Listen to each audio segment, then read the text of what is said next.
Au Togo, les élèves reprennent le chemin de l'école le 16 septembre prochain. Alors que les préparatifs se poursuivent, Dodi Kokoroko, le ministre des Enseignements primaires et secondaires fixe le cap de la nouvelle année scolaire. Il définit les objectifs à atteindre en 7 points prioritaires. La nouvelle année scolaire est placée sous le thème « Une école au service des compétences réelles de la vie ». Cette année académique est orientée vers la transformation du système éducatif togolais, avec un accent sur l'innovation, l'engagement collectif et l'implication de la communauté. Durant l'année, Dodi Kokoroko précise qu'un accent particulier sera mis sur 7 points prioritaires. Au N-1, il s'agit des écoles-projets. Selon le ministre, chaque école/établissement scolaire devra élaborer un projet qui est la résultante des apprentissages. Le montage de l'énergie solaire pour l'éclairage d'une salle de classe au moins avec la mise en application des manipulations en électricité. La fabrication du filtre à eau, au programme mais jamais réalisé, pour faire face aux problèmes d'eau potable après une activité d'EPS, le jardin potager durable, le reboisement d'espèces végétales appropriées avec l'appui des services techniques des ministères en charge de l'agriculture et de l'environnement et mettant en évidence les cours de SVT et d'agriculture. On annonce le début de la programmation des cours d'informatique pour les établissements qui ont reçu des ordinateurs, programme de technologie jamais mis en œuvre auparavant. Les écoles et établissements en leur sein et dans les périmètres pédagogiques seront accompagnés avec une documentation synthèse, du matériel et les personnes ressources.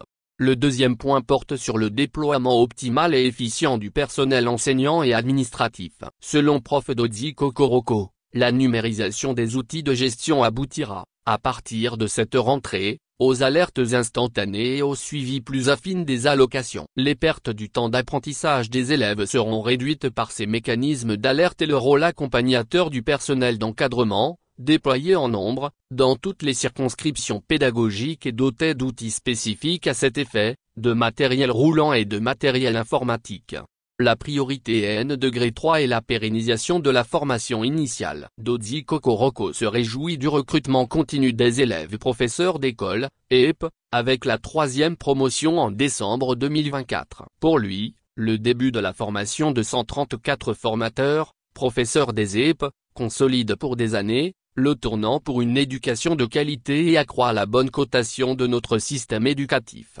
La priorité N-4 porte sur l'évaluation. Pour le ministre, il est nécessaire de disposer des chiffres fiables et spécifiques à chacune des actions. Ainsi, le fichier d'immatriculation des élèves, la notation par notion, la fiche de performance des élèves seront des outils basiques d'identification des besoins d'apprentissage. Ces outils sont préparés par les directions de formation, d'enseignement et d'évaluation, avec leurs démembrements régionaux. Dodi Kokoroko tient à la modernisation de l'école de la République priorité N-5. La formation continue. Pour Dodi Kokoroko, la formation continue sera renforcée avec un recours à la digitalisation et un schéma directeur à divers niveaux, afin de prendre en compte les besoins des élèves et des enseignants d'une manière générale et plus spécifique.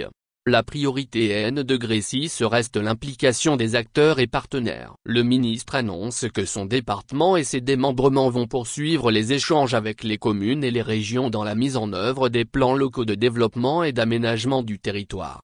Une piste ou un pont peuvent rallier deux localités et supprimer la nécessité de construire un nouveau SEG ou lycée, la sécurisation des domaines fonciers pour la mise en œuvre de la carte scolaire, les conférences d'actualité avec les personnes ressources, etc. a indiqué Prof Kokoroko, ajoutant que l'objectif est d'ancrer davantage l'école dans l'environnement local et national pour relever les défis communs relatifs à la disposition de domaines fonciers.